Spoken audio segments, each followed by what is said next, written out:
Assalamualaikum warahmatullahi wabarakatuh. Nama saya Sigit Wijanarko. NIM 21113893 dari kelas 21 IF02.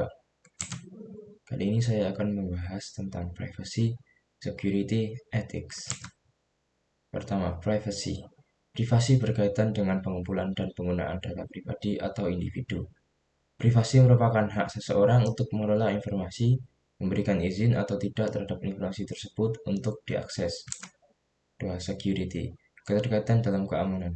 Hackers atau peretas merupakan orang yang mendapatkan akses tidak sah dengan niat jahat.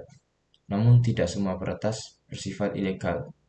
Cybercrime atau computer crime merupakan tindak pidana yang melibatkan komputer maupun jaringan atau network.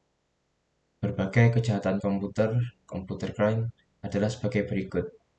Malicious programs, yaitu program berbahaya atau malware yang dirancang oleh para cracker penjahat komputer untuk merusak atau mengganggu sistem komputer. Keberadaan Computer Fraud and Abuse Act menjadikan penyebaran virus sebagai pelanggaran federal. Lalu, malicious programs. Virus dapat bermigrasi melalui jaringan dan terhubung ke program yang berbeda, dapat menggandakan diri atau menyalin diri sendiri, menyebar dengan cara menyisipkan salinan dirinya ke dalam program atau dokumen. Virus di komputer dapat merusak, mengganggu, ataupun tidak menimbulkan efek sama sekali. Trojan Horse, program yang menyamar sebagai sesuatu yang lain. Trojan tidak dapat menyalin dirinya sendiri untuk dapat menginfeksi file. Trojan dapat menyebar melalui interaksi pengguna seperti membuka lampiran email, mengunduh, atau menjalankan file dari internet. Spyware, program yang dirancang untuk memata-matai kegiatan internet penggunanya. Spyware adalah turunan dari adware. Rogue Wi-Fi hotspots, jaringan Wi-Fi tiruan yang disediakan secara gratis dan dapat menangkap semua informasi yang dikirim oleh pengguna. Identity theft, pencurian identitas seseorang untuk tujuan ekonomi.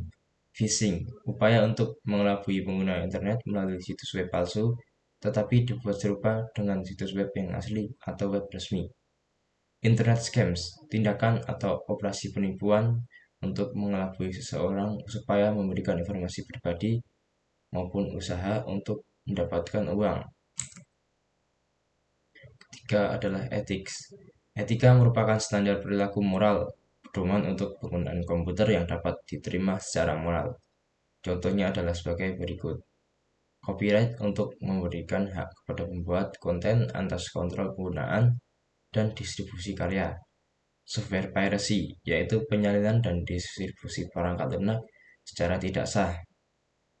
Dalam etika ini juga dikenal istilah plagiarism atau plagiat, menyatakan karya maupun ide orang lain sebagai milik sendiri tanpa menghargai karya aslinya.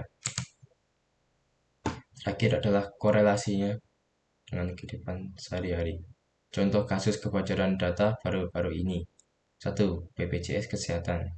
Pada bulan Mei, sebanyak 279 juta data penduduk dibobol dari laman BPJS Kesehatan, mulai NIK, nomor telepon, alamat email, alamat rumah, dan gaji. Data itu dijual ke forum online Rate Forums.